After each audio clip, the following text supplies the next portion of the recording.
नमस्कार दोस्तों, स्वागत है आपका आज के करंट अफेयर्स एमसीक्यू डिस्कशन में। तो चलिए स्टार्ट करते हैं आज का डिस्कशन। पहला प्रश्न है, which of the following statement is true regarding the types of mass wasting. निम्नलिखित में से कौन सा प्रकार कथन सामूहिक बर्बादी के प्रकारों के बारे में सही है। पहला ऑप्शन कहता है, landslides are characterised by the sudden and rapid movement of large amount of soil and rock. भूस्खलन की विशेषता मिट्टी और चट्टान की बड़ी मात्रा का अचानक और तेज गति से खिसकना है। दूसरा ऑप्शन कहता है, rock fall occur when large volumes of rock move gradually down A slope. चट्टानों का गिरना तब होता है जब बड़ी मात्रा में चट्टानें धीरे धीरे ढलान से नीचे की ओर खिसकती है। तीसरा ऑप्शन कहता है, soil creep is a rapid movement of soil downhill during an earthquake. मिट्टी का खिसकना भूकंप के दौरान मिट्टी का तेजी से नीचे की ओर खिसकना कहलाता है। चौथा ऑप्शन कहता है कि avalanche involve the slow movement of soil and debris due to water saturation. हिमस्खलन में पानी की संतृप्ति के कारण मिट्टी और मलबे की धीमी गति शामिल होती है। तो इसका राइट आंसर हो जाएगा पहला, यानी कि landslides are characterised by the sudden and rapid movement of large amount of soil and rocket. भूस्खलन की विशेषता मिट्टी और चट्टान की बड़ी मात्रा का अचानक और तेजी से खिसकना होता है। इसका व्याख्या देखते हैं। भूस्खलन जो है वो एक प्रकार का सामूहिक विनाश है जिसमें ढलान से बड़ी मात्रा में मिट्टी, चट्टान और मलबे का तेजी से और विनाशकारी रूप से बहाव होता है।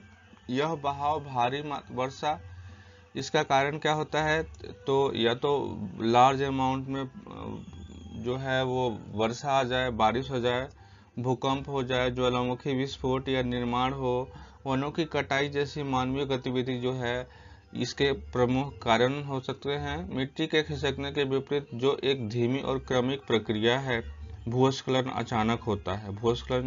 भूस्खलन जो होता है वो अचानक होता है और इससे संपत्ति और जानमाल का काफी नुकसान हो सकता है। चट्टानों के गिरने के क्रमिक गति के बजाय अलग अलग चट्टानों या पत्थरों का स्वतंत्र रूप से गिरना शामिल है। हिमस्खलन जो है तेजी से बर्फ के हलचल और पानी की संतृप्ति के कारण होने वाली गति धीमी हलचल के साथ भ्रमित नहीं होना चाहिए।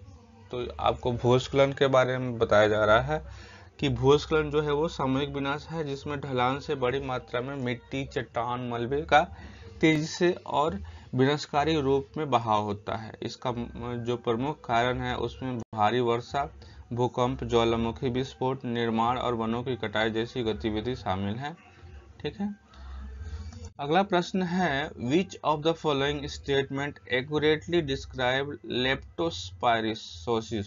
निम्नलिखित में से कौन सा कथन लेप्टोस्पाइरोसिस का सटीक वर्णन करता है। पहला ऑप्शन कहता है, leptospirosis is A viral disease transmitted primarily through airborne droplet.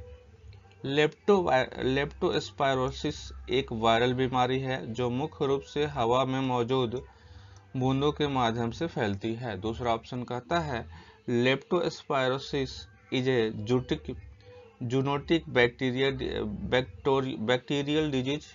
Leptospirosis is a zoonotic bacterial disease transmitted to human through contaminated water specially during the monsoon. Leptospirosis एक जूनेटिक बीमारी रोग है जो दूषित पानी के माध्यम से मनुष्यों में फैलता है, खासकर मानसून के दौरान। तीसरा ऑप्शन कहता है, leptospirosis spreads easily through human to human contact. Leptospirosis मानव से मानव संपर्क के माध्यम से आसानी से फैलता है। चौथा ऑप्शन कहता है, leptospirosis is a fungal infection commonly found in arid region. Leptospirosis एक फंगल संक्रमण है जो आमतौर पर शुष्क क्षेत्रों में पाया जाता है। तो इसका राइट आंसर हो जाएगा बी, यानी कि leptospirosis is a zoonotic bacterial disease transmitted to human through contaminated water specially during the monsoon. Leptospirosis एक जेनेटिक रोग है जो दूषित पानी के माध्यम से मनुष्यों में फैलता है, खासकर मानसून के दौरान। इसकी व्याख्या देखते हैं। लेप्टोस्पायरोसिस एक जीनोटिक बीमारी है जो लेप्टोस्पायर बैक्टीरिया के कारण होती है। लेप्टोस्पायर बैक्टीरिया के कारण होती है। यह आमतौर पर दूषित पानी या मिट्टी के संपर्क में आने पर त्वचा में कट के माध्यम से जानवरों, विशेष रूप से कृंतकों से मनुष्य में फैलता है, खासकर भारी वर्षा वाले उष्णकटिबंधीय क्षेत्रों में। पानी के बढ़ते प्रदूषण और चूहों की अधिक आबादी के कारण मानसून के मौसम में यह बीमारी अधिक आम हो जाती है। मानव से आम संचरण दुर्लभ है और यह बीमारी वायरल या फंगल नहीं है। इस प्रकार विकल्प बी जो है वो आपका सही आंसर है, क्योंकि यह लेप्टोस्पायरोसिस के संचरण और प्रकृति का सटीक वर्णन करता है। अगला प्रश्न है, Which of the following statement is true regarding the procedure for renaming district in India? Bharat में जिलों के नाम बदलने की प्रक्रिया के बारे में निम्नलिखित में से कौन सा सत्य है? पहला ऑप्शन कहता है renaming district requires a constitutional amendment, जिलों का नाम बदलने के लिए संविधान संशोधन की आवश्यकता है। दूसरा ऑप्शन कहता है the renaming process requires clearance from the central government after a proposal is submitted by the state, नाम बदलने की प्रक्रिया के लिए राज्य सरकार द्वारा प्रस्ताव प्रस्तुत किए जाने के बाद केंद्र सरकार से मंजूरी की आवश्यकता होती है।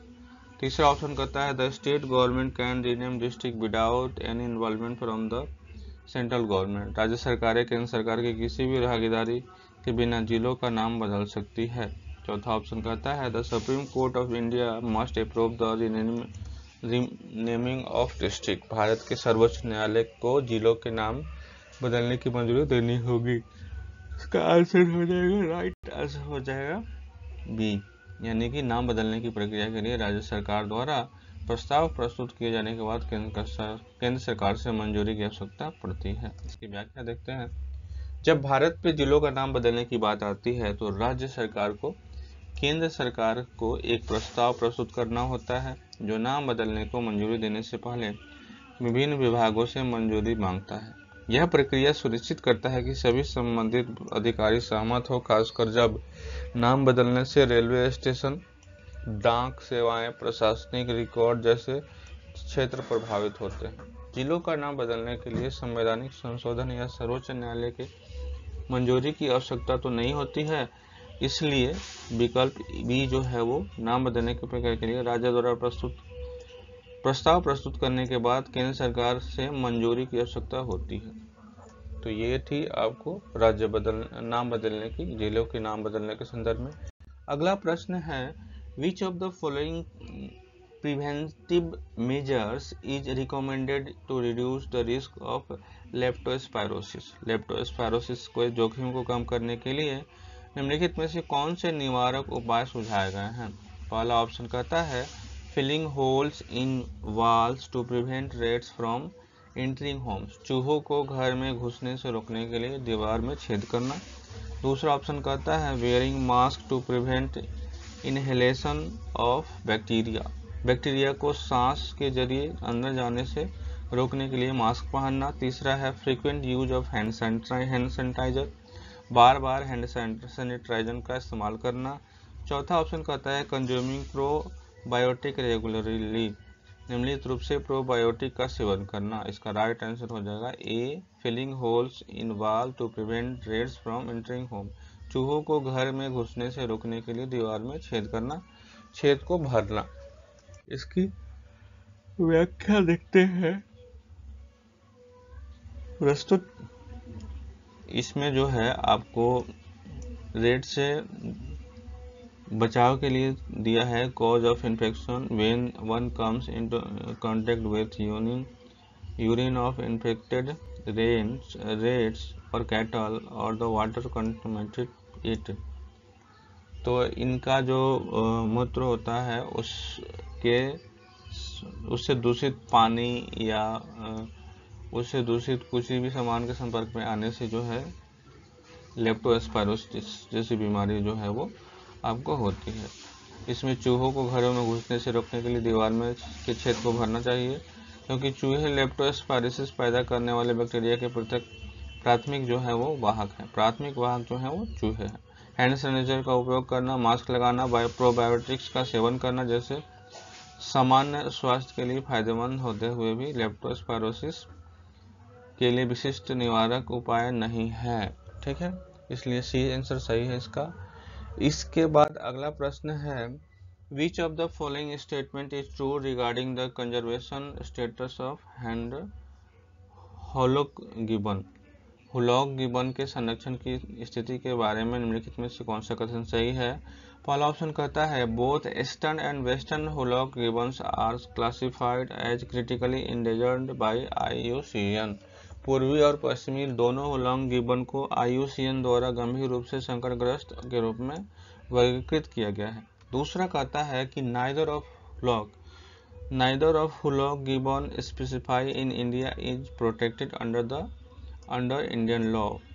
भारत में हुलॉक गिबन की कोई भी प्रजाति भारतीय कानून के तहत संरक्षित नहीं है। तीसरा कहता है both species of hoolock gibbons in India are listed as least concern on IUCN red list. भारत में हुलॉक गिबन की दोनों प्रजातियां IUCN की लाल सूची में सबसे कम चिंताजनक के रूप में सूचीबद्ध है। चौथा ऑप्शन कहता है the western hoolock gibbons is classified as endangered and eastern hoolock gibbon is classified and as vulnerable by IUCN list। पश्चिमी हुलॉक गिबन को संकटग्रस्त के रूप में वर्गीकृत किया गया है और पूर्वी हुलॉक गिबन को IUCN के द्वारा संवेदनशील के रूप में वर्गीकृत किया गया है। तो इसका राइट आंसर हो जाएगा neither of the hoolock gibbons specify in India as protected under the law. भारत में हुलॉक गिबन की कोई भी प्रजाति भारतीय कानून के तहत संरक्षित नहीं है। इसकी व्याख्या देखते हैं। पश्चिमी हुलॉक गिबन को लुप्तप्राय के रूप में वर्गीकृत किया गया है, जबकि पूर्वी हुलॉक गिबन को IUCN रेड लिस्ट में कमजोर के रूप में वर्गीकृत किया गया है। ये वर्गीकरण गंभीर संरक्षण चुनौतियों को दर्शाते हैं जिनका सामना दोनों प्रजातियों करती हैं, जिसमें आवास की हानि, विखंडन आदि शामिल है। इसके अतिरिक्त दोनों प्रजातियां भारतीय वन्यजीव संरक्षण अधिनियम 1972 की अनुसूची 1 के तहत संरक्षित है, जो उन्हें भारत में कानूनी सुरक्षा का उच्चतम स्तर प्रदान करता है। गलत विकल्प या तो IUCN वर्गीकरण को गलत बताते हैं या गलत तरीके से दावा करते हैं कि प्रजातियां भारतीय कानून के तहत संरक्षित नहीं है। इस प्रकार कथन 20 जो है वो सही है। तो ये थी आज की डिस्कशन। मिलते हैं अगले डिस्कशन में, तब तक के लिए अपना बहुत ख्याल रखिएगा। धन्यवाद।